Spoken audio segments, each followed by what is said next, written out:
Hello ನಮಸ್ಕಾರ ಕರ್ನಾಟಕ, ನಾನು ನಿಮ್ಮ ಫರೂಕ್.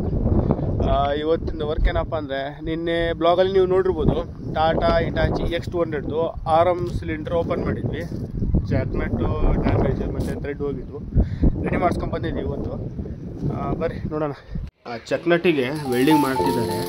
ಚಕ್ನಟ್ಟಿಗೆ ವೆಲ್ಡಿಂಗ್ ಮಾಡಿ ಮತ್ತು ಶಾಫ್ಟ್ಗೆ ವೆಲ್ಡಿಂಗ್ ಮಾಡಿ ಥ್ರೆಡ್ ಮಾಡ್ತಾರೆ. ನೋಡಿ, ಇದು ಶಾಫ್ಟಿನ ಥ್ರೆಡ್ ಎಲ್ಲ ರೆಡಿ ಆಗಿದೆ. ಇದು ಚಕ್ನಟ್ ಥ್ರೆಡ್ ರೆಡಿ ಮಾಡಿದ್ವಿ. ಇವಾಗ ಸೀಲೆಲ್ಲ ಹಾಕಾಯ್ತು. ಇದಕ್ಕೆ ಸೀಲ್ ಒಳಗಡೆ ಎಲ್ಲ ಹಾಕಾಯ್ತು. ಇದೆಲ್ಲ ಇದಕ್ಕೆ ಫಿಟ್ ಅಪ್ ಮಾಡಿ ಒಳಗಡೆ ಫಿಟ್ ಮಾಡಿಬಿಟ್ರೆ ಇದ್ರದ್ದು ಕೆಲಸ ಆಗುತ್ತೆ. ತೋರಿಸ್ತೀನಿ ಯಾವ ಥರ. ನೋಡ್ರಪ್ಪ, ಮೂವರೇ ಸೇರ್ಕೊಂಡು ಆರಾಮ್ ಸಿಲಿಂಡ್ರ್ ಹೊತ್ತು ಒಳಗೆ ಇಟ್ಬಿಟ್ಟಿವಿ. JCB ಕಾದ್ವಿ, ಒಂದು ಗಂಟೆ ಆಯ್ತು ಬರಲಿಲ್ಲ.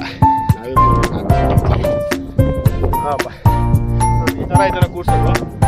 ಮೇಲೆಗಡೆ ಬೋಲ್ಟೆಲ್ಲ ಟೈಟ್ ಮಾಡಿಕೊಂಡು ಪೈಪ್ ಕಲೆಕ್ಷನ್ ಕೊಟ್ಬಿಟ್ರೆ ರೆಡಿ ಸ್ಟಾರ್ಟ್ ಮಾಡಿ ಪಿನ್ ಹಾಕೊಳ್ಳೋದು. 14 ನಂಬರ್ ಎಲಿಂಕಿ ಬೋಲ್ಟು 14 ಪೀಸ್ ಬರುತ್ತೆ. ಅಷ್ಟು ಟೈಟ್ ಮಾಡಬೇಕು.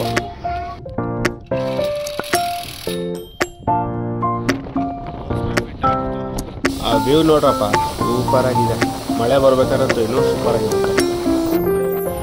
ಹಿಟಾಚಿ ಅಂತೂ ರೆಡಿ ಆಯಿತು. ಲೀಕೇಜ್ ಬಂದು ಇದು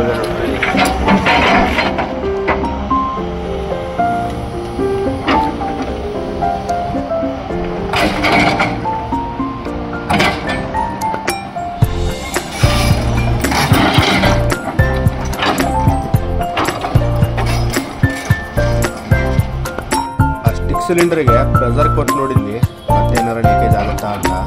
ಯಾವ ಲೀಕೇಜು ಆಗಲಿಲ್ಲ, ಸ್ಟಿಕ್ಕು ಡೌನ್ ಆಗಲಿಲ್ಲ, ಪರ್ಫೆಕ್ಟ್ ಆಗಿ ಸೀಟು.